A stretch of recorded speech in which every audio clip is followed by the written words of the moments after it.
Bismillahirrahmanirrahim. Babu raf'il yadaini fit takbir ulama al-iftitahi sawaan. Babu raf'il yadaini. Bermula ini bab menerangkan mengangkat kedua tangan. Fit takbirati dalam takbir al-ula yang pertama. Ma'al iftitahi bersama memulai sholat. Ma'al iftitahi bersama memulai sholat. Sawaan kali bersama-sama. Sawaan kali bersama-sama. Sawaan kali bersama-sama.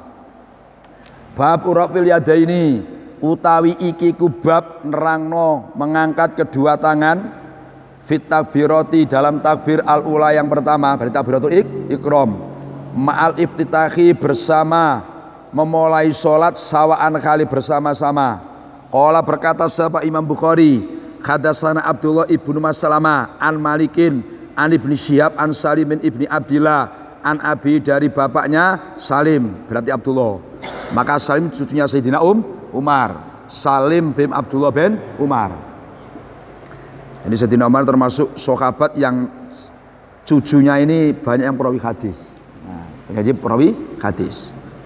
Anna Rasulullah sallallahu alaihi wasallam itu karena ada siapa Rasulullah yarfa'u itu mengangkat siapa Rasulullah yadaihi pada kedua tangannya Rasulullah khadwa mangkibaihi khale lurus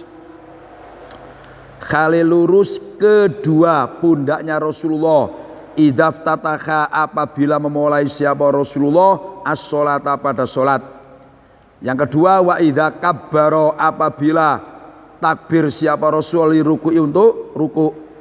Wa idza rafa'a apabila bang mengangkat siapa Rasulullah ra'sahu pada kepalanya Rasulullah minar ruku'i dari ruku' rafa'a maka mengangkat siapa Rasulullah huma pada yadaihi kadzalika khali seperti itu khadwa mangkibaihi. Wa idza rafa'a apabila mengangkat siapa Rasulullah ra'sahu pada kepalanya Rasul minar ruku' rafa'a maka mengangkat siapa Rasulullah huma pada yadaihi kadzalika khali seperti khadwa mangki baihi aidon khali lagi. Waqala dan membaca siapa Rasul sami Allahu liman hamidah rabbana walakal hamdu. Wakara dan ada siapa Rasulullah itu la yaf'alu tidak melakukan siapa Rasulullah dzalika pada itu raf'u yadaihi dzalika pada itu raf'u yadaihi. Kalau di kalimatnya yarfa'u yadaihi fis sujudi di dalam sujud, fis sujud dalam sujud. Ini bab yang perlu sama-sama kita faham dan ini yang berlaku di masyarakat dan di mana-mana ini. Jadi Imam Bukhari dalam hadis yang ke-735 ini membuat bab mengangkat kedua tangan dalam takbirat pertama ma'al iftitah bersama memulai apa? Salat sawaan kali sama, kalian bersama-sama. Ini begini. Jadi kalau bab yang dibuat Imam Bukhari ini artinya ini yang dipakai jumhur ulama termasuk dalam madhab Syafi'i. Gimana maksudnya? Mengangkat kedua tangan itu serempak takbir. Jadi ketika kan Allah kan Allahu Akbar. Ketika kita takbir ini, ketika kita takbir itu mengangkat tangan Allahu Akbar sama. Ini mazhab mayoritas ulama termasuk dalam mazhab Syafi'i. Berarti judul ini memberi pengertian Imam Bukhari itu artinya mengikuti pendapat bahwa awal mengangkat tangan adalah awal mengucapkan takbir. Sebab begini, ada dalam ini ada 3 riwayat. Riwayat yang kedua itu enggak takbir dulu baru ngangkat dua. Segini. Allahu Akbar baru diangkat. Jadi takbir dulu. Allahu Akbar baru diangkat. Ada yang enggak diangkat dulu baru Allahu Akbar. Paham? Jadi ada 3. Ada 3 riwayat. Kalau riwayat yang masyhur ini serempak Allahu Akbar. Itu yang pertama yang masyhur, termasuk yang diikuti Imam Bukhari. Ada riwayat dalam Sahih Muslim. Itulah maka saya mengajak ngaji Sahih Muslim. Nah, ini 2 riwayat ini itu ndak takbir dulu Allahu Akbar baru diangkat tangannya. Jadi Allahu Akbar. Ada yang enggak baru diangkat dulu. Allah baru kan baru Allahu Akbar. Jadi diangkat dulu baru takbir. Ada yang takbir itu baru diangkat. Jadi ada 3 riwayat. Nah, riwayat yang masyhur itu adalah riwayat yang ini, serempak. Dan inilah yang diikuti dalam mazhab Syafi'i. Bisa dipaham kan? Nah, sekarang hikmahnya, ini belum hadisnya ini. Maka dalam bab ini termasuk bab yang berlaku di masyarakat. Jadi kalau nanti kita ini ketemu macam-macam riwayat, macam-macam cara takbir, kita nggak heran karena kita pernah ngaji. Jadi kemudian ulama itu berpikir, coba hikmahnya apa sih orang sholat ketika takbir kok ngangkat tangan? Ini kan hadisnya kan nggak ada keterangan. Nah, ini isyad ulama. Imam Syafi'i itu pernah ditanya oleh murid kesayangannya, murid handalanya, yaitu Syekh Rabi. Imam Syafi'i, saya bertanya, apa sih hikmahnya orang sholat itu kok takbir sama angkat tangan? Beliau menjawab, ta'zimun lillah wattibaun li sunnati nabihi. Itu jawabnya Imam Syafi'i. Jadi ta'zimun lillah, artinya gini, ngangkat itu sama dengan ta'zim, hormat. Ibaratnya gini, kita misalkan bendera, hormatnya kan gini. Ada misalkan polisi ya, terus kepalanya atau apa? Ambul. Yes. Kan? Katakanlah ada kepala kantor kata Pak Rosi kan, oh hormat, wah kan gitu kan. Nah, kalau menghormati Tuhan itu adalah dengan pakai mengangkat tangan kita sholat. Itu Imam Syafi'i. Jadi takzimun, mengagungkan Allah dengan cara mengangkat tangan. Dan takzim kepada Allah ini takzim juga bil fi'li, diperhatikan dengan mengangkat tangan, dan bil qauli dengan ucapan Allahu Akbar. Itu kata Imam Syafi'i. Dan yang kedua, wattiba'un li Nabi sallallahu alaihi wasallam. Niat apa? Ittiba kepada sunnah Rasulullah. Itu alasannya yang dikemukakan oleh Imam Syafi'i. Nah, yang kedua, ini karena banyak. Kenapa seorang sholat itu kok ya takbir yang angkat tangan? Ini alasannya, ini ada yang memberikan alasan gini loh. Karena jamaah, orang yang sholat itu pertama ada yang orang itu buta. Kan ada yang buta kan? Gak bisa melihat, sehingga dengan ucapan Allahu Akbar dia tahu sudah mulai sholat. Itu kalau bagi orang yang apa? Buta, gak bisa melihat. Bagi orang yang kopok itu kan gak dengar takbir, tapi dengan ngangkat tangan tahu itu mulai sholat.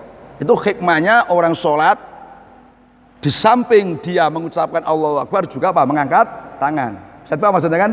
Nah, sehingga kemudian ada hikmah lagi, hikmahnya orang sholat ngangkat tangan itu isyarah ila tarokid dunia wal iqbali bi kulliyati ala ibadah. Artinya kalimat begini itu isyarah seakan-akan saya mau sholat, dunia itu saya tinggalkan semua, saya buang semua di hati saya untuk sementara, nanti dipikir lagi. Tidak harus ya, coba tinggalkan ini untuk sementara saja.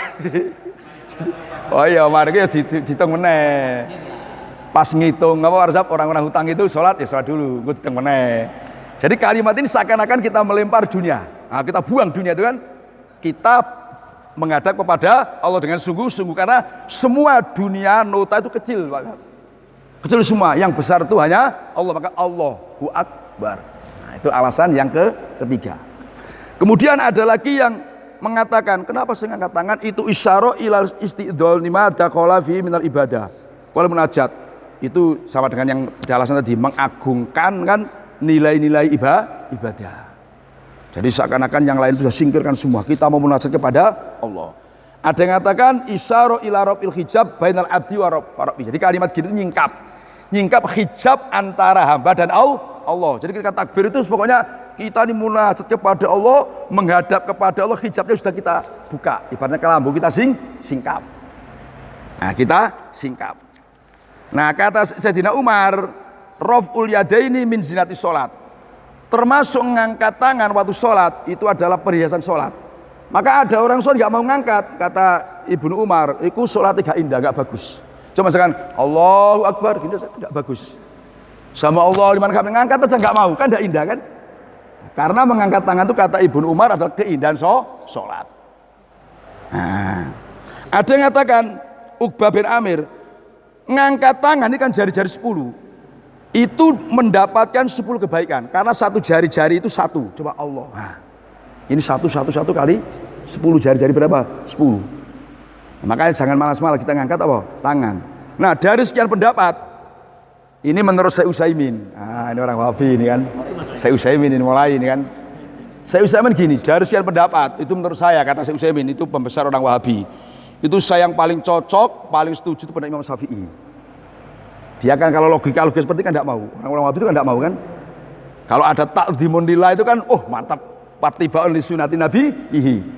Nah, jadi Syekh Utsaimin itu sepakat, wah paling bagus itu pendapat Imam Syafi'i. Bahwa tujuannya ngangkat tangan kita takbiratul ihram bersama-sama takdzimun lillah, mengagungkan Allah, katakan hormat kepada Allah baik bil fi'li wal qauli. Itu yang disetujui oleh siapa? Oleh Syekh Utsaimin. Apa, Pak? Untuk sama Allah itu ngangkatnya tuh begini apa begitu? Maksudnya? Ada kan ada yang sama Allah langsung gitu ya. Ya paham. Tunggu dulu, saya baca hadisnya dulu, nanti aja dulu. Itu kan baru pada mukadimahnya. Isinya kan belum. Ini baru menerangkan mukadimahnya. Mukadimahnya ini kan belum menerangkan isi hadisnya ini Pak Rojab. Nah.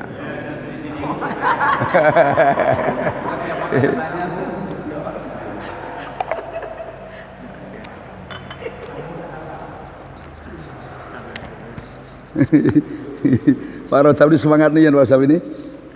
Wah, sampai ketutup mana tadi Pak Rojab? Hadis yang keberapa tadi Pak Rojab? Nah, sampai ketutup Pak Rojab. Kemudian dari Salim bin Abdillah an Nabi Rasulullah SAW itu kana. Nabi itu punya kana, itu punya tradisi. Tradisi Nabi itu yarfa'u yadi khadwa mangki behi. Nabi itu kalau takbiratul ihram awas mengangkat kedua tangannya lurus dengan kedua pundaknya. Nah, ini yang diikuti dalam madhab Syafi'i dalam fikih. Jadi gini ada supaya gampang. Ini ada gambar. Kita tengok sama-sama. Ini saya bacakan.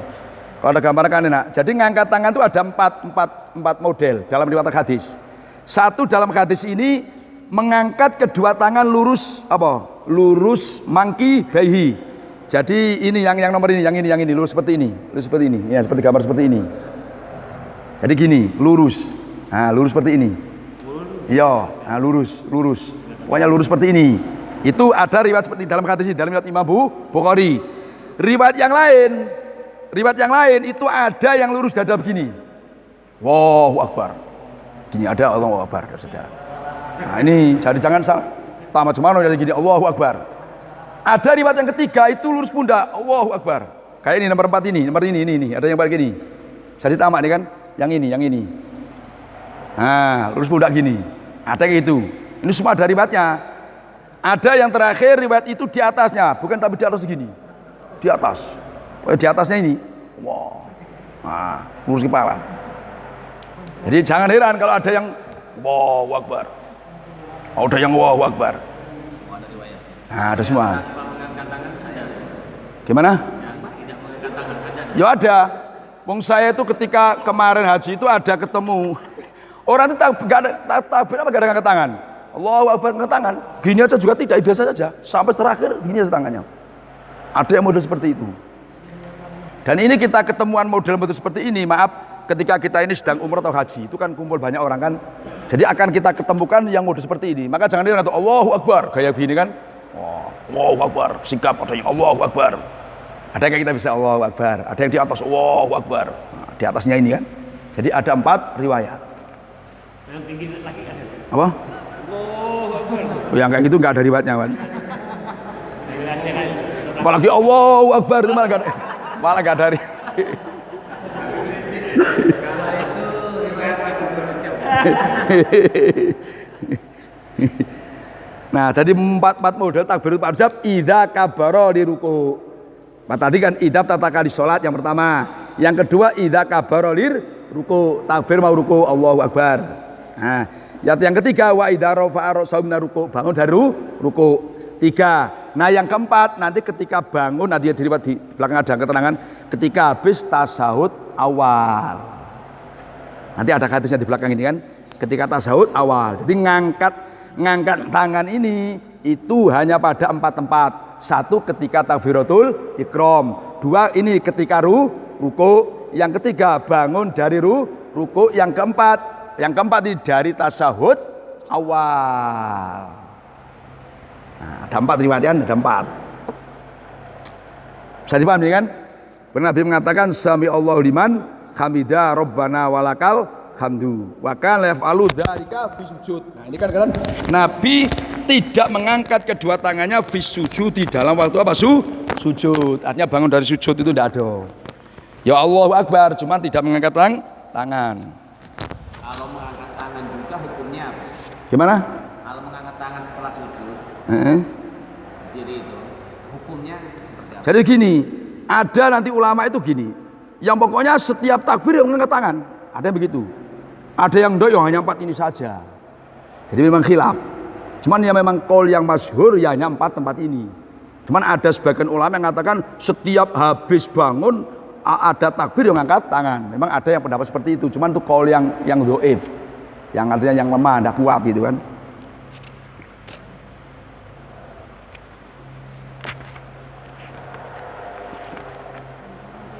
Bab raf'il yadaini, bermula bab menerangkan mengangkat kedua tangan.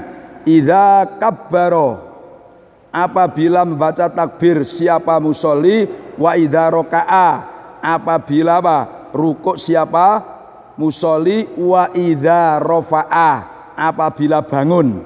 Ini tentu bangun dari rukuk siapa musolli. Qala Imam Bukhari hadatsana Muhammad ibnu Muqatil, qala Muhammad akhbarana Abdullah, qala Abdullah akhbarana Yunus an-Zuri, akhbarani Salim ibnu Abdillah an Abdillah bin Umar radhiyallahu anhu, lo'aitu Rasulullah sallallahu alaihi wasallam idza qoma, apabila mau memulai. Nah, mau memulai maknanya. Kalau kita maknai ketika berdiri, berdiri itu belum tentu mulai. Idza qoma, apabila mau memulai siapa Rasulullah fi salat. Nah, itu kalau mau mulai salat, rafa'a, maka mengangkat siapa Rasulullah yadaihi, pada kedua tangannya Rasulullah, hatta yakuna, sehingga ada apa yadaihi itu khadwa mangki dahi, katakan lurus kedua pundaknya Rasulullah. Wa kana, dan ada siapa Rasulullah yaf'alu, itu melakukan siapa Rasulullah dzalika, pada itu raf'u yadaihi khina yukabbiru, ketika takbir siapa Rasulullah li ruku'. Wa yaf'alu, dan melakukan siapa Rasulullah dzalika, pada itu raf'u yadaihi idza rafa'a, apabila mengangkat siapa Rasulullah ra'sahu, pada kepalanya Rasul minar ruku', dari ruku'. Wa yaqulu, dan membaca sami Allahu liman hamidah. Tadi ada yang Rabbana walakal hamdu. Nah, ada yang itu yang dipakai dalam mazhab Syafi'i. Nah, inilah yang mazhab Maliki. Jadi mazhab hanya sami Allah, mazhab Maliki itu gini. Imam sami Allah liman hamidah, nanti makmumnya Rabbana walakal hamdu. Tapi Mas Syafi'i ndak, ya kedua-duanya sami Allah liman hamidah Rabbana walakal hamdu, karena ada riwayat sami Allah liman hamidah Rabbana walakal hamdu. Jadi beda. Yang pakai riwayat ini berarti imam tetap sami Allahu liman hamidah Rabbana walakal hamdu. Pakai yang riwayat ini hanya sami Allah liman hamidah, tidak pakai Rabbana walakal hamdu. Nah, ini gutunya kita ngaji hadis itu kayak gini, jadi tahu riwayat-riwayatnya kan. Wala yaf'alu, dan tidak melakukan siapa Rasulullah dzalika, pada raf'u yadaihi fisu dalam sujud, fisu dalam sujud. Nah, ini gini, ada kajian fikih itu yang perlu kita perhatikan walaupun khilaf.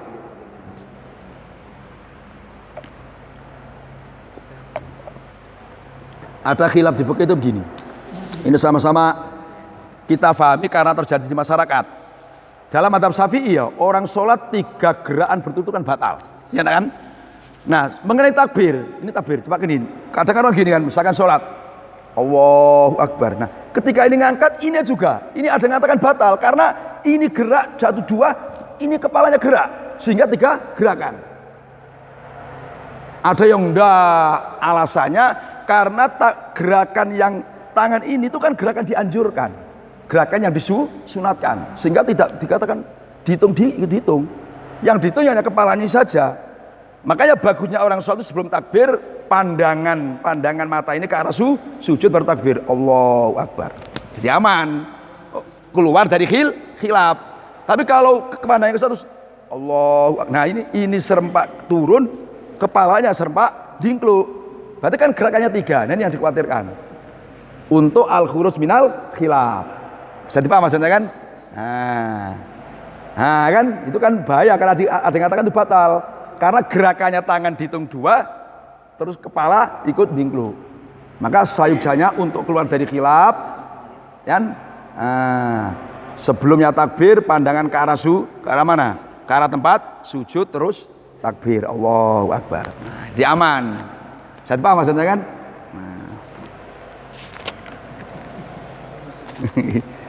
Makanya sampai begini ada usul dalam fikih itu begini. Coba orang sholat itu di depan Ka'bah. Itu yang bagus mandang Ka'bahnya apa nengok sujudnya? Sebab mandang Ka'bah itu kan juga ibadah. Ya kan? Nengok Ka'bah itu ibadah. Sedangkan kita sholat di depan Ka'bah itu yang enak itu lurus ke tempat sujudnya atau mandang Ka'bah. Ini mayoritas mazhab Syafi'i tetap ke arah sujud. Karena itu menuntut orang lebih khusyuk. Cuman Imam Al-Asnawi, ada yang baca Isnawi, itu enggak, kalau depan Ka'bah yo nengok Ka'bahnya, melihat Ka'bahnya. Jadi khilaf. Cuman mayoritas ulama mazhab Syafi'i walau sholat di depan Ka'bah tetap sunatnya mengarah ke tempat pandangannya ke tempat apa? Sujud. Qala berkata, siapa Imam Bukhari hadatsana Isa Al-Wasiti qala Isa hadatsana Khalid ibnu Abdillah an Khalid an Abi Kilabah. Ana sesungguhnya Abi Kilabah itu ro'a melihat siapa Abi Kilabah Malikan ibn al-Khuwairis. Idza sholat apabila sholat siapa Malik kabbaro maka baca takbir siapa Malik wa rafa'aya daihi. Wa idza aroda apabila menghendaki siapa Malik ayarka'a ya rafa'a maka mengangkat siapa Malik ya daihi. Wa idza rafa'a apabila mengangkat siapa Malik ra'sahu minar ruku' ya rafa'aya daihi. Setelah itu wa haddasa dan menceritakan siapa Malik anna Rasulullah sallallahu alaihi wasallam itu sona'a itu melakukan siapa hakada khalis seperti itu kabbara wa rafa'aya dahi. Ini memberi pengertian seseorang yang jadi panutan ketika melakukan sesuatu supaya tidak menjadi timbul tanya di masyarakat dijelaskan. Oh Nabi melakukan seperti ini. Itu ada hadisnya untuk menghilangkan apa? Ragu-ragu atau permasalahan di tengah-tengah masyarakat. Ini maknanya gitu. Contoh Malik bin Khuwairis ini kan setelah beliau melakukan sholat mengatakan anna Rasulullah sona'a hakada. Jadi dijelaskan supaya tidak terjadi simpang siur di masyarakat. Lu ya mungkin Pak Bahir paham lah, Pak Rasbar ini kan kalau rombongan Al-Manar kan biasanya kan ngangkat gini Pak ya. Wah, enggak sampai gini tak? Wah, kayak gini.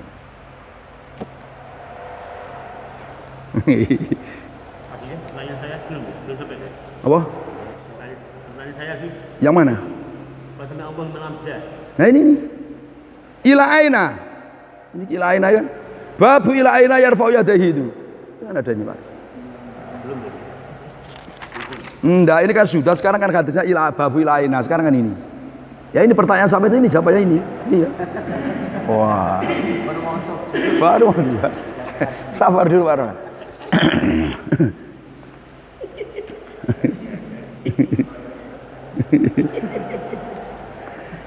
Babun ayhada babun berarti bab ila aina sampai mana. Nah ini bacakan ya enggak sampai mana yarfa'u mengangkat siapa musolli yadahi pada kedua tangannya musolli. Ini bab sampai manakah batas orang ngangkat kedua tangan. Waqala berkata Abu Humaidin siapa Humaid berkata fi ashabihi. Ini yang ada yang mengatakan fi bimana baina. Jadi Abu Humaid berkata fi ashabi di antara beberapa santrinya Abu Humaid. Ada yang mengatakan fi di dalam. Waqala Abu Humaid fi ashabi di dalam hadirnya atau di hadapan beberapa santrinya Abu Humaid. Jadi maknanya fi itu di hadapan beberapa temannya, maksudnya itu apa? Santrinya. Ada yang fi ashabi maknanya ai baina ashabihi, itu maknanya fi. Rafa'a mengangkat an-Nabi sallallahu alaihi wasallam khadwa mangki behi. Nah kan Nabi itu mengangkat pada kedua tangannya khadwa mangki baik khali lurus kedua pundaknya Nabi. Qala berkata siapa Imam Bukhari hadatsana Abul Yaman qala Abul Yaman akhbarana Syu'aibun an Zuri qala Zuri akhbarana Salimun ibnu Abdillah an Abdullah bin Umar itu qala berkata siapa Abdullah bin Umar ra'aitu melihat siapa Nabi ra'aitu melihat siapa Nabi sallallahu alaihi wasallam iftataka khali memulai siapa Nabi at-takbiro pada takbir fi sholat Terus farofa'a, maka mengangkat siapa Nabi yadaihi, pada kedua tangannya Nabi, khina yukabiru, dalam ketika takbir siapa Nabi, hatta yaj'ala, sehingga menjadikan siapa Nabi huma pada yadaihi khadwa mangki bahi. Amal barjab. Wa idza kabara li ruku', apabila takbir siapa Nabi li ruku', fa'ala, maka melakukan siapa Nabi mislau pada seperti apa, raf'aya dahi. Nah ini Pak Rajab, wa idza qala sami Allahu liman hamida fa'ala mislahu. Nah, paham Pak Rajab kan? Fa'ala, maka melakukan siapa Nabi mislahu pada seperti apa, raf'aya dahi khadwa mangki bahi. Wa qala Nabi rabbana walakal hamdu. Dadong Pak Rajab. Nah, belum menit ini. Jadi menit ini kan sampai wala yaf'alu, dan tidak melakukan siapa Nabi dzalika pada itu raf'u yadaihi khina yasjudu, ketika sujud siapa Nabi, wala khina yarfa'u, dan tidak ketika mengangkat siapa Nabi ra'sau, pada kepala Nabi minasu sujud. Nah ini kan macam-macam. Wa idza qala sami Allahu liman hamida fa'alamis lahu. Maksudnya itu pertanyaan dulu Pak Ustaz. Iya. Begini apa begitu? Maksudnya sami'a itu kan mudah-mudahan menerima. Iya. Menolak. Kan ada yang begini. Menerima kok menolak. Iya kan? Ini ya. Bisa gitu. Itu gini Pak Rajab, memang ada doa itu kalau ketika minta itu kan gini Pak Rajab. Nah, gitu saya. Iya, minta kan begini. Terus kalau menolak kan gini. Itu maknanya doa di luar sholat Pak Rajab. Doa yang di luar sholat, doa seperti ini. Doa yang di luar sholat seperti ini. Ini kan doa di dalam sholat. Nah, terus ya begini, sami Allahu liman hamidah. Enggak ada riwayat sami hamidah begini juga enggak ada Pak Rajab. Riwayatnya begitu itu enggak ada. Kalau enggak sampai sini saya sami Allahu liman hamidah saya. Gimana? Sami Allahu liman hamidah Tidak mislahu berarti. Enggak mislahu. Nah ini kan mislahu. Teori berikan ini. Murah dolak kalau Ini kan ada mislahu ada yang. Wah. Ini saya kan. Kita pernah baca di Fatmu'in itu untuk sami'ah itu enggak boleh gini. Saya. Terus? Kalau sami'ah saja, yang lain kan seperti sampai nasi begini. Iya. Kalau sami'ah saja itu harus telapak tangannya di atas. Ya. Jadi gimana? Gini. Ya. Sami Allahu liman hamidah. Baru ketemu ini saya. Jadi gini, sami Allahu liman hamidah. Cuman Pak Bair pernah ke Bair? Enggak, barangkali ada yang ketemu riwayat sami Allahu liman hamidah begini ya monggo. Cuman kita yang barangkali nengok guru-guru kita sholat. Ada masyarakat yang sholat seperti itu ada. Cuman saya sendiri agak ragu gitu melihat riwayat dia itu dan siapa. Dalilnya mana? Orang awam. Dalilnya enggak. Maksudnya itu pernah gitu maksudnya untuk sami'ah itu harus pakai tangannya di atas, itu apa? Telapak tangannya itu. ada kita nih. Fatmu'in diajar ya? Hah? Di Fatmu'in aja. Fatmu'in gitu ya. Iya. Coba nah kita cek aja WhatsApp. Ya. Bab apa itu? Bab sami Allahu hamidah. Nah, ya kita cek lah kan. Soalnya Kalian tentang redaksi Rabbana lakal hamdu dengan walakal hamdu itu yang sahih yang mana? ada duanya sahih. Jadi ada yang riwayat itu pakai waw, ada yang enggak. Memang dua-duanya benar. Ada yang Rabbana walakal hamdu, ada yang enggak pakai waw jamaah. Itu ada dua riwayat memang kayak gitu. Bab rafil yadaini, bab menerangkan mengangkat kedua tangan. Idza qoma, ini mengangkat dua tangan. Idza qoma, apabila berdiri siapa musolli minar rakaataini, dari dua rakaat, yaitu tasyahud. Qala berkata siapa Imam Bukhari, hadatsana Ayyas, qala Ayyas, hadatsana Abdul Ala, qala Abdul Ala, hadatsana Ubaidullah, Anafi'in ana bin Umar. Itu kan ada siapa Ibnu Umar, itu idza dakhala, apabila mau masuk siapa Ibnu Umar fi sholat, ini mau masuk, kabbaro maka baca takbir siapa Ibnu Umar, wa rafa'aya dehi, wa idza raka, apabila rukuk siapa Ibnu Umar, rafa'a maka mengangkat Umar yadai pada kedua Ibnu Umar, wa idza qala, apabila membaca siapa Ibnu Umar sami Allahu liman hamidah, ya rafa'a yadaihi. Nah, rafa'a yadaihi. Wa idza qoma apabila berdiri siapa Ibnu Umar min rakaat ini dari 2 rakaat berarti setelah tasawuf awal rafa'a juga yadaihi. Nah, terus wa rafa'a. Nah, ini kan dan menyandarkan wa rafa'a dan menyandarkan dzalika wa rafa'a dan menyandarkan dzalika pada itu idza dakhala fi sholati kabaro itu Ibnu Umar disandarkan ila Nabi sallallahu alaihi wasallam. Ya, Nabi juga melakukan seperti itu. Roh hadis Hamad ibnu Salamah an Ayyuba an Nafi'in an Ibnu Umar an Nabi sallallahu alaihi wasallam. Wa rawal hadis Ibnu Tohman an Ayyuba wa Musa ibnu Uqbah mukhtasaron khali diringkas. Mukhtasaron khali diringkas. Jadi ini mengangkat kedua tangan ketika bangun atau berdiri dari apa? Tasawuf 2 rakaat. Ini kalimatnya 2 rakaat, bukan tasawuf. Karena begini. Ini kejelian Imam Bukhari. Kenapa kalimatnya kok bukan tasawuf? Tapi 2 rakaat. Karena begini. Misalkan kita ini mau masbuk contoh mau masbuk ya. Kita sholat maghrib, terus ketinggalan 1 rakaat. Ya kan? Nanti ketika imam sudah 2 rakaat, kita kan baru 1. Toh kita ikut tasahud. Ya kan? Terus ketika karena kita baru 1, imam takbir Allahu Akbar, ngangkat tangannya bener. Kalau kita enggak usah ngangkat karena kita baru 1. Jadi ya berdiri saja, tapi enggak usah ngangkat tangan. Karena kita statusnya baru dapat 1. Tasawuf kita ini karena ngikuti imam. Paham maksudnya kan? Nah, maka redaksi hadis itu minarok ataini. Bisa dipaham maksudnya kan? Nah, jadi bukan tasawuf. Kenapa? Kalau tasawuf berarti misalkan kita sholat maghrib, sama lagi ketinggalan 1 rakaat. Berarti ketika imam 2 rakaat kan tasawuf awal, kita ikut tasawuf kan baru 1. Nah, ya kan? Terus ketika kita berdiri, imam kan Allahu Akbar, bener ngangkat tangan, tapi kita gak usah ngangkat tangan karena kita baru 1. Di sini kalimatnya minarok ataini. Bisa dipaham maksudnya kan? Nah, itu kejelian apa? Kebiasaannya karena kalau sudah tasawuf awal itu angkat tangan. Nah, itu makanya ini minarok ataini. Nah, katanya itu kejeliannya Imam Bukhari minarok ataini, bukan tasawuf. Karena tasawuf itu tidak menjamin dapat 2 rakaat. Di Safinah itu berubah dari sini sih. Apa? Di Safinah itu Tasawuf. setelah tasawuf. Untuk tasawuf itu kan?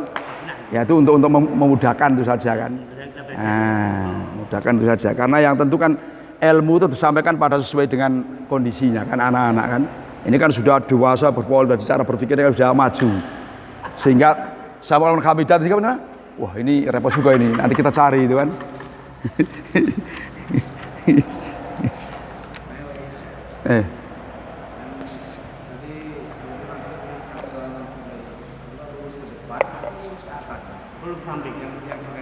Gini, gimana maksudnya? Lurus, terus apa? Iya. Yang gini maksudnya? Ya lurus gini apa gini mas Samen? Jadi gini, kalau Ibnu Hajar itu lurus ke depan ini, tapi kalau apa jenenge Imam Romli itu agak miring, jadi bukan begini. Kalau Ibnu Hajar itu begini. Nah ini, kalau Imam Romli itu agak miring, ini agak miring. Nah umumnya orang tuh yang saya tahu tuh Allahu Akbar gini, memang lurusnya kan, Allahu Akbar.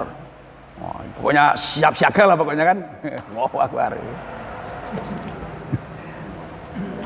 Babu watil yumna. Nah ini persoalan juga ini panjang ini. Babu watil yumna, bab meletakkan tangan kanan al yusra atas tangan kiri. Ini juga model-model ini. Fi sholati dalam sholat. Hadatsana Abdullah ibnu Maslamah an Malikin dari Malik an Abi Khazimin an Salim bin Sa'din qala sahal karena ada annasu siapa manusia, maksudnya itu orang-orang yang sholat itu yuk maruna diperintah siapa nas, diperintah ayat doa ayat doa gitu kan, kelawan yento dengan hendaknya meletakkan arojulu siapa orang laki-laki al yada pada tangan al yumna yang kanan ala dhiroihi atas lengan. Ini kan dhiroknya rojul al yusra yang kiri fiswa dalam sholat. Qala berkata Abu Khazim selaku perawi, la a'lamu, tidak tahu siapa saya pada Sahal, karena Abu Khazim dari Sahal, maka rujuknya pada Sahal. La a'lamu, tidak tahu siapa saya pada Sahal ilayanmi, kecuali menyandarkan siapa sahal dzalika pada itu yukmaru ayadhu ar-rajuli adal al-yumna al-yusra itu atau al-amru gitu kan. Al-amru biwatir rajuli ayadal yumna al-yusra, tidak tahu menyandarkan ila nabi kecuali kepada Nabi sallallahu alaihi wasallam, ila yanwi dalika ila Nabi sallallahu alaihi wasallam. Jadi Abu Khazim ngakui saya secara sahal itu melakukan seperti itu berdasarkan dari Nabi, itu tidak ngawur. Qala Ismail, qala berkata Ismailu siapa? Ismail perawinya yunma pada lafadz yunma, bukan Yanmi tapi yunma. Yunma disandarkan dari apa itu yukmaruna ayadhu ar-rajulu al-yadal uyusra itu. Nah, walam yakul dan tidak berkata walam yakul dan tidak berkata siapa Abu Khazim, tidak berkata yanmi pada yanmi pada yanmi. Jadi gini, ini bab menerangkan meletakkan tangan kanan di atas tangan kiri waktu sholat. Ini kata Sahal bin Sa'id kan Anas, artinya orang-orang yang sholat itu diperintah untuk meletakkan tangan kanan di atas ini dirok. Nah, jadi tangan ini yang dimaksud tangan ini maksud telapak tangan.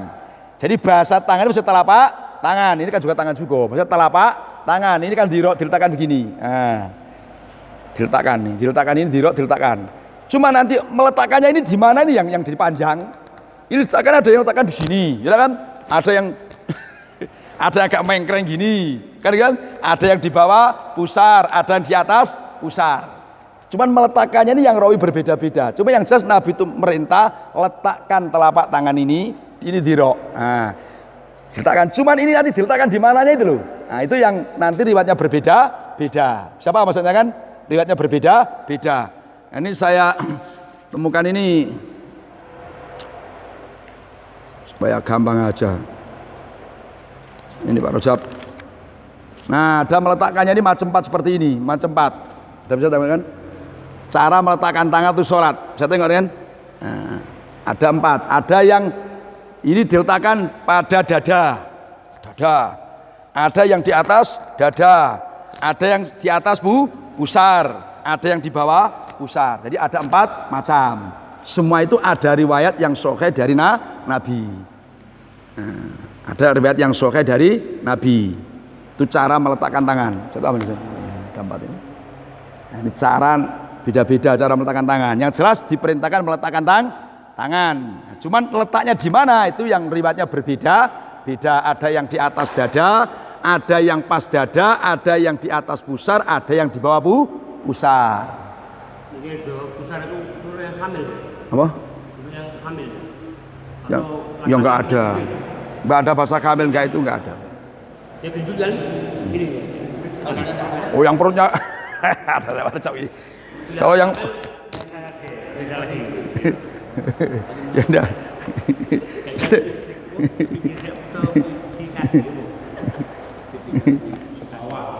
Oh, udah.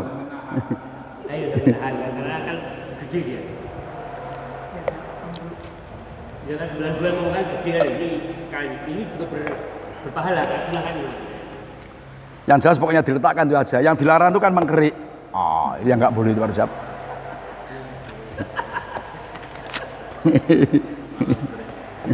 Malang kerik apa?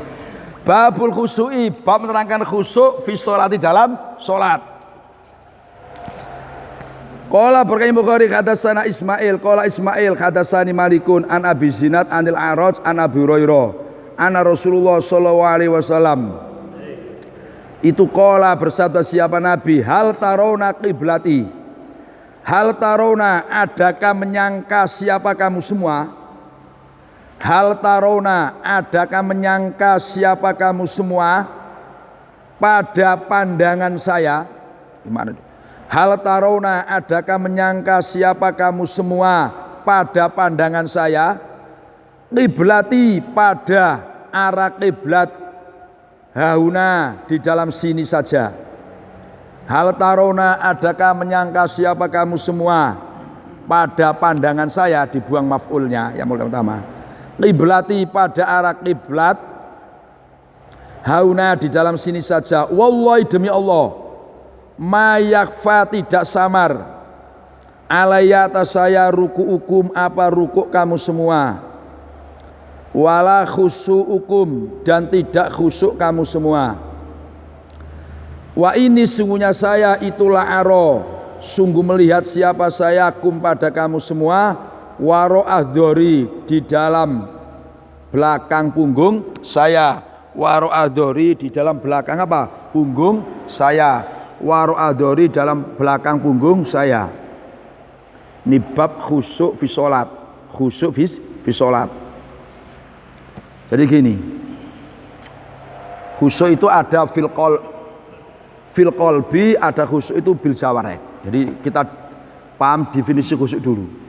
Khusyuk itu bil qalbi wal jawareh.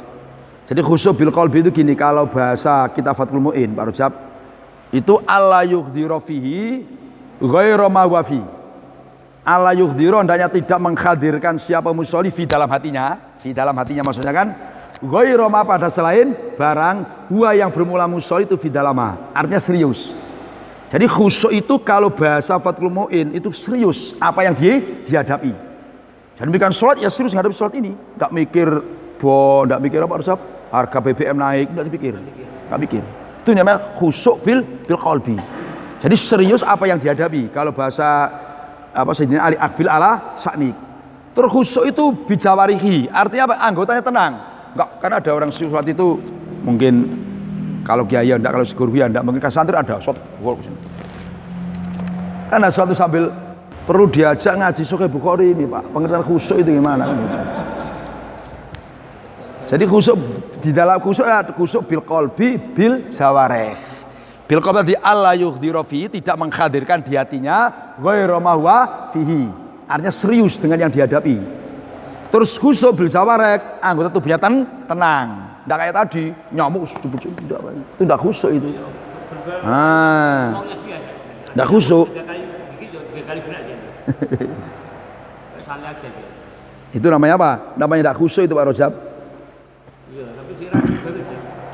Nah kemudian gini, khusyuk itu gini, ada metode yang bagus diajarkan Nabi supaya sholat khusyuk. Nabi itu gini, mengajarkan sholli sholatamu wadi'in. Ini ajaran Nabi, sholli sholatamu wadi'in. Sholatlah kamu seperti orang yang pamitan, katakan terakhir. Sholli sholatamu wadi'in. Itu tata cara yang diajarkan Nabi untuk sholat khusyuk. Sholatlah kamu seperti sholatnya orang pamitan, katakan sholat terakhir. Sekarang begini, coba Pak Rajab dibilang, Pak Rajab sholat asar itu Pak terakhir. Karena habis sholat asar ini Pak Rajab akan dicabut malaikat izin, misalkan Pak Rajab. Itu masukkan khusyuk, tentu kan, terakhir. Ya kan? Tentu terakhir, pasti khusyuk. Karena itu yang paling terakhir. Nah ini oleh Al-Habib Idrus Al-Habsyi ini dikembangkan agar ibadah itu khusyuk. Kata beliau dalam menafsir hadis ini, itu tidak hanya sholat, setiap ibadah itu kita harus punya perasaan supaya kita khusyuk, supaya nikmat, itu ibadah terakhir. Misalkan kita ngajar Pak Zar, ini ngajar saya yang terakhir.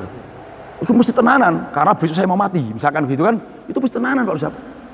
Karena berusaha husnul khotimah. Saya puasa, ini puasa saya yang terakhir, mesti beneran. Karena ini yang terakhir, sebentar lagi saya mau diabot nyawanya oleh malaikat Israil. Itu metode khusyuk yang diajarkan Nabi dan dikembangkan oleh Habib Al-Idrus Al-Habsyi. Jadi sholli sholatam wadi'in, termasuk semua ibadah juga gitu. Kita punya perasaan itu ibadah yang terakhir. Sehingga ini kan kata ini Pak Rajab, misalkan kita mau kumpul istri yang terakhir, semangat ini Pak Rajab. Coba ya semangat. Coba kan? 2 jam. Loh yo, Pak Rajab misalkan dibilangi malaikat, Pak Rajab ini kumpul istri yang terakhir. Wah, pasti semangat itu. Tapel apa aja pokoknya terakhir ini. Langsung aja. Apalagi dekat tukang jual jamu. Wah, mesti semangat itu. Iya enggak, Pak? Pokoknya semangat. Nah, itu tata cara apa? Khusyuk. Anggap aja itu ibadah yang terakhir. Nah, Imam Ghazali itu begini. Imam Ghazali. Besoknya gini saya kemarin terakhir. Apa? Oh kita.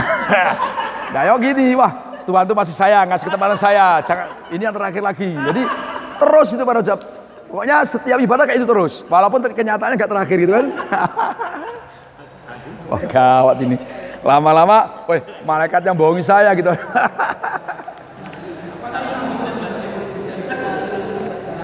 Nah itu kan gini Pak. Ya kembali kalau orangnya itu barangkali tingkatannya sudah tinggi, jadi tidak terpengaruh dengan gambar HP, terpengaruh dengan yang dibaca. Nah, tinggal orangnya walaupun nggak pakai HP, kalau pikirannya ngelayang, yang ngelayang. Kan itu kembali pada pribadi masing-masing. Makanya begini, Imam Ghazali itu kan terkenal sufi ya, Imam Ghazali, dan beliau juga menyadari. Begini Imam Ghazali, ini pesan Imam Ghazali. Kalau kamu tidak bisa khusyuk sholat awal hingga akhir, katakan oleh takbir sampai salam, ada 3 tempat usahakan khusyuk. Ini pesan Imam Ghazali. Jadi kalau kita tidak bisa khusyuk sholat awal hingga akhir, ada 3 tempat yang usahakan khusyuk. 1, ketika kita baca inni wajhatu wajhiya.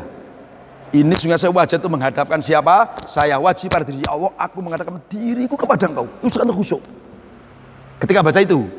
Yang kedua, kita ketika baca iyyaka na'budu wa iyyaka nasta'in. Terus Imam Ghazali, usahakan itu diayati, ya Allah hanya kepadamu saya beribadah, saya menyembah, dan hanya kepada aku mohon. Itu yang kedua, kata Imam Ghazali. Yang ketiga, ketika kamu bersolawat, ketika tasbih assalamualaikum ayyuhan nabiyyu, itu usahakan apa? Khusyuk, kata Imam Ghazali. Kalau awal akhir nggak bisa khusyuk, minimal 3 tempat ini khusyuk. Itu pesannya Pak Imam Ghazali. Berarti kalau mau khusyuk harus tahu arti semuanya. Ya termasuk itu Pak, termasuk itu kan termasuk wasilah untuk khusyuk, karena konsentrasi kan, konsentrasi.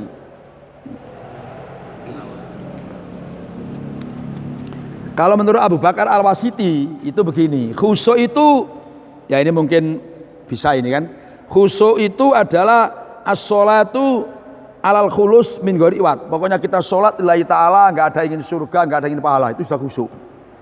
Nah ini enak kan, jadi walaupun sholatnya itu mikir mah, pokoknya tidak ingin surga, nggak ingin jauh dari neraka. Itu menurut Abu Bakar Al-Wasiti. Sholat yang khulus ikhlas tanpa min ghairi iwadin, tanpa mencari imbalan.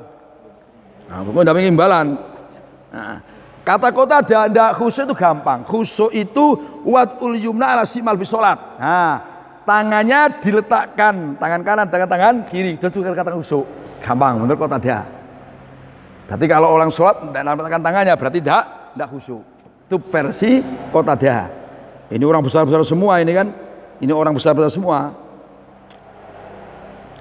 Ya memang khusyuk itu repot. Makanya Imam Ghazali tadi kan, pokoknya kalau nggak bisa awal akhir 3 itulah. Pokoknya apa ya di khusyuk itu. Khusyuk itu rohnya apa? Sholat. Nilai sholat kita tergantung khusyuk kita. Disitulah fadilahnya orang jamaah. Kalau orang ngaji bidayah itu pada kan ada yang khusyuknya pas takbir, ya kan? Ada pas ketika jamaah itu khusyuknya pas apa? Ruku dan seterusnya kan. Terus ditambal-tambal jadi khusyuk semua. Itu fadilahnya orang berjamaah. Nah ini Nabi itu pernah marah. Coba Nabi itu pernah marah. Berarti sahabat itu juga ada yang ketika sholat itu main-main. Artinya enggak khusyuk. Coba hal tarona qiblati. Nabi habis sholat itu bilang, hal tarona qiblati auna. Apakah kamu menduga bahwa pandangan mata saya itu terbatas pada kiblat saya? Paham maksudnya kan?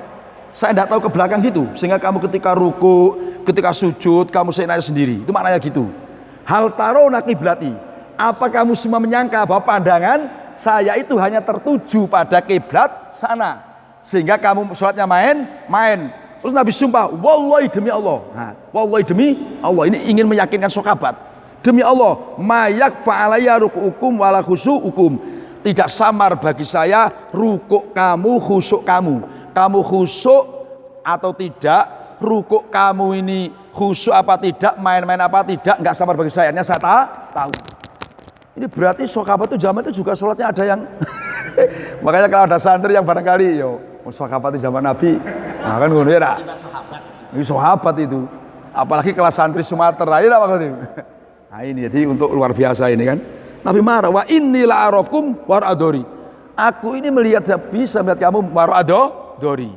Nah ini kemarin ada keterangan, ada yang mengatakan bahwa baina katifai Nabi itu ada suatu tempat melihat, ada pandangan. Ada yang mengatakan Nabi itu walaupun apapun bentuknya, Nabi itu mukjizat Nabi itu bisa melihat ke belakang sama dengan melihat depan. Nah, ini kan menunjukkan zaman Nabi sahabat itu yang sholatnya juga ada yang main, nggak khusyuk. Sehingga Nabi sumpah. Nah, ini memang khusyuk itu ya repot, memang khusyuk repot. Iya, Pak.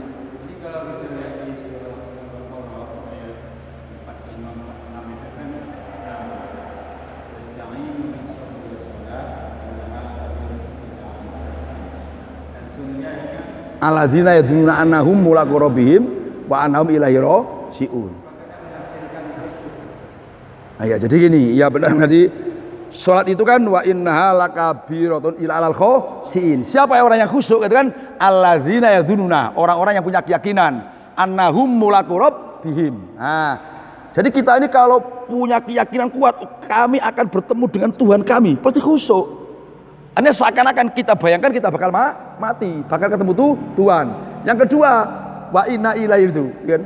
Annahum mulaqu rabbihim annahum ilaihi raji'un. Terus kita punya keyakinan bahwa kita ini akan kembali kepada Allah. Maknanya akan dibalas amal kita. Berarti itu menuntun kita khusyuk.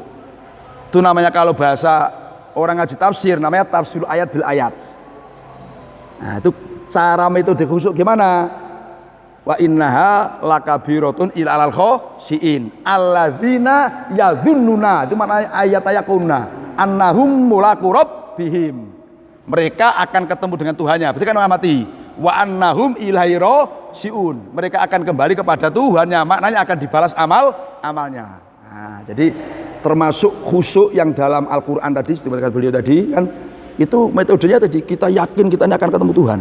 Dan amal kita akan dibalas, itu pendorong kita khusyuk. Nah, ini Pak Rojab.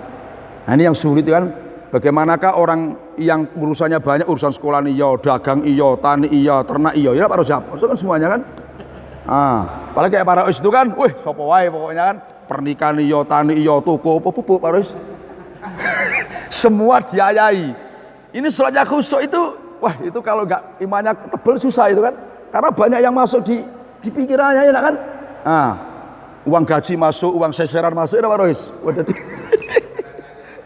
Pokoknya repot ini. Saya kalau boleh tidak saya khusyuk itu gimana nih, apa ya, bibit ya. Apa? Bibit. Gimana? Bibit. Bibit? Ya. Kok bisa bibit?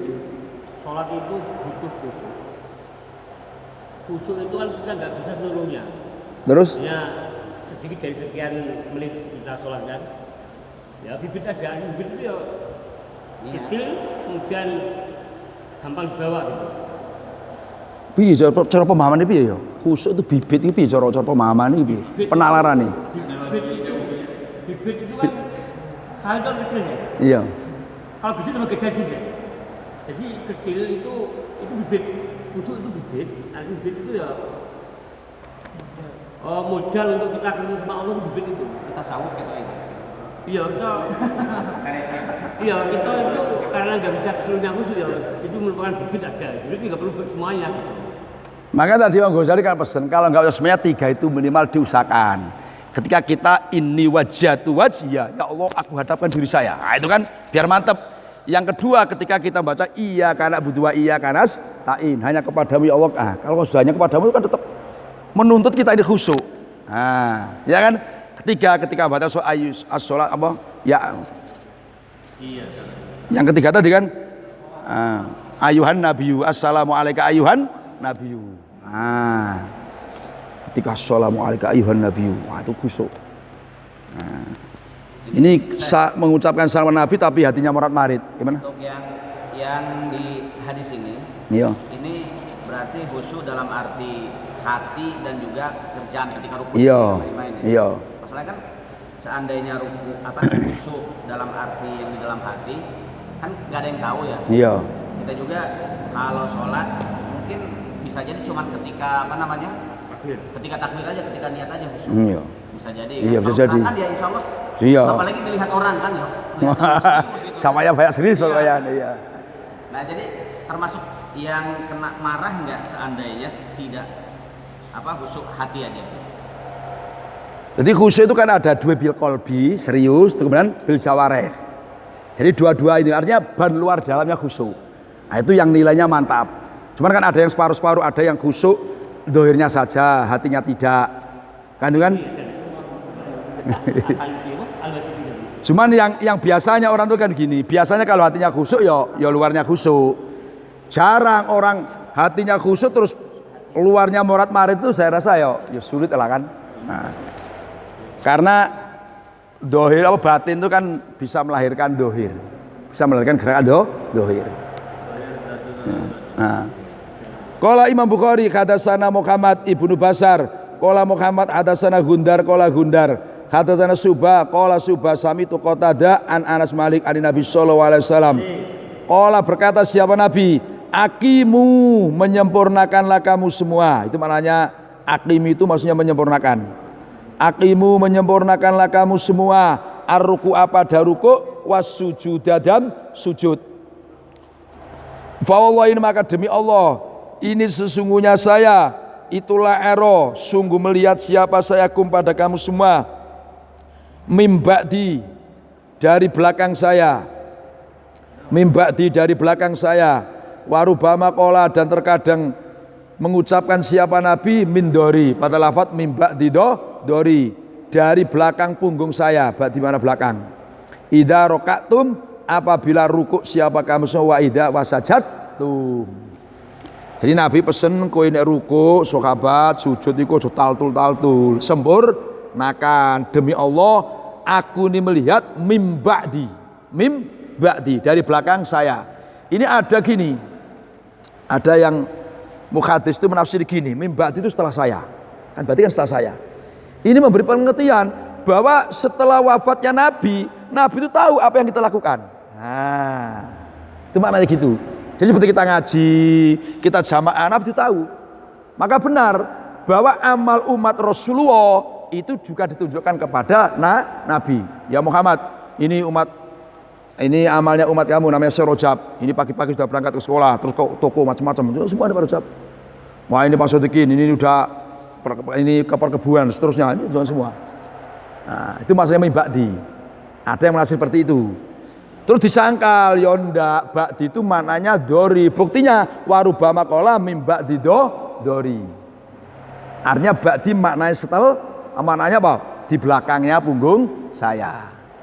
Jadi namanya hadis itu ya sama-sama benarnya kan. Mereka ahlinya. Idza rakatum wasajatum. Babuma aihada babuma. Nah, ini yang panjang perdebatan ini. Babuma aihada babuma yakulu, yang membaca siapa musolli pada ba'da takbir setelahnya takbir. Qala Imam Bukhari hadatsana Habsun ibnu Umar qala Habsun hadatsana Subah an Qatadah an Anas Malik anna Nabiy sallallahu alaihi wasallam wa Abu Bakar wa Umar itu kanu. Ada siapa Nabi Abu Bakar Umar yaftatihuna, itu memulai siapa Nabi Abu Bakar dan Umar memulai as-sholata, maknanya as-sholata pada bacaan di dalam sholat. Kalau sampai makna di dohiri aja itu nggak benar. Nanti kita terangkan. As-sholata pada bacaan di dalam sholat dimulai bilhamdulillahirabbil alamin. Dengan apa? Alhamdulillahirabbil alamin. Ini hadis yang ke-743. Imam Bukhari berjudul apa sih yang dibaca oleh musolli pada takbir? Setelah takbir. Nah, ini mestinya ya setelah ittitak dan seterusnya. Jadi Anas bin Malik berkata bahwa Nabi Abu Bakar dan Umar itu mereka semua memulai as-sholata, maknanya bacaan di dalam sholat. Coba kalau kita maknai Nabi memulai sholat, itu mestinya dengan takbir. Nah, bukan dengan alhamdulillahirabbil alamin. Paham Mas kan? Makanya maknanya bacaan di dalam sholat, tentu setelah iftitah. Nabi itu memulai bacaan, kan? Bacaan di dalam sholat bilhamdulillahirabbil alamin. Ini yang dibuat dasar oleh beliau-beliau, katakan Imam Maliki kan, yang ketika baca Fatihah tidak baca bismillah. Nah, cuman ini namanya tidak dulu ya khilaf. Cuman kita ini begini saja ya. Ini supaya kita ringan. Yang jelas kita yakini bahwa ini perdebatan juga nggak selesai sampai hari kiamat. Cara kita ini supaya tenang, kita yakin bahwa Imam Hanafi, Imam Maliki, Imam Syafi'i, Imam Ahmad bin Hanbal, kita ngikuti beliau-beliau surga. Enggak saya kan? Yang penting tahu teknis, tahu cara yang ngikuti. Jadi begini, Kalau menurut doirnya ini kan berarti Nabi nggak baca bismillah. Cuman bagi orang baca bismillah gini, coba kamu pahami ayat hadis ini. Nabi, Abu Bakar, Umar ketika memulai sholat, bacaan sholat itu bilhamdu. Ini bukan beliau tidak baca bismillah, mungkin baca bismillah, cuman pelan-pelan. Sehingga karena nggak dengar oleh apa? Jamaah, sehingga sahabat yang meriwayatkan ini menceritakan bilhamdulillah alamin. Padahal Nabi baca bismillah. Cuman bismillah nggak dikeraskan, yang belakang tidak dengar, sehingga meriwayatkannya pakai langsung bilhamdulillah alamin. Jadi apa maksudnya kan? Nah, ini terlepas daripada dalil-dalil mazhab Syafi'i yang mengatakan bahwa Nabi itu ketika sholat juga baca dalam Fatihah ini juga baca Bismillahirrahmanirrahim karena Bismillah termasuk ayatnya Fatihah. Ya kan? Terlepas dari itu, bahasa ini bukan kok Nabi nggak baca Bismillah, Nabi baca Bismillah cuma pelan-pelan. Nah, yang belakang itu nggak dengar. Meriwayatnya hadis seakan-akan Nabi itu membaca tidak pakai Bismillah. Saya dipaham maksudnya kan? Nah, makanya kalau kita ini sholat misalkan di Masjidil Haram, itu coba kita perhatikan, itu kadang-kadang kita juga dengar ada baca Bismillah, iya kan? Cuma pelan-pelan, satu langsung Fatihahnya keras, alhamdulillah keras, cuma Bismillahnya kadang dibaca cuma pelan-pelan, cuma nanti saya berkaji. Kadang ya dengar, kadang enggak. Nah, kadang dengar, kadang enggak. Bisa baca Bismillah. Saya itu pernah dengar kok baca Bismillah, cuma pelan-pelan, ya kan? Nah, jadi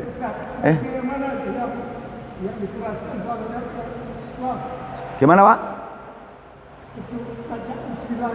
Iya. Enak mana dikeraskan nggak tidak gitu kan?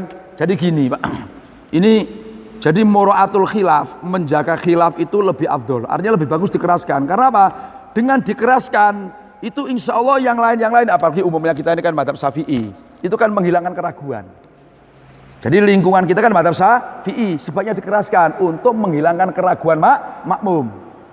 Sebab kalau makmum ini yakin bahwa imamnya nggak baca Bismillah akan repot, sehingga dianggap nggak sah dalam mazhab Syafi'i karena menghilangkan daripada ayatnya Fatihah. Maka sebaiknya di lingkungan seperti ini, kita ini kalau baca Fatihah ya Bismillah dikeraskan untuk menghilangkan keraguan makmum.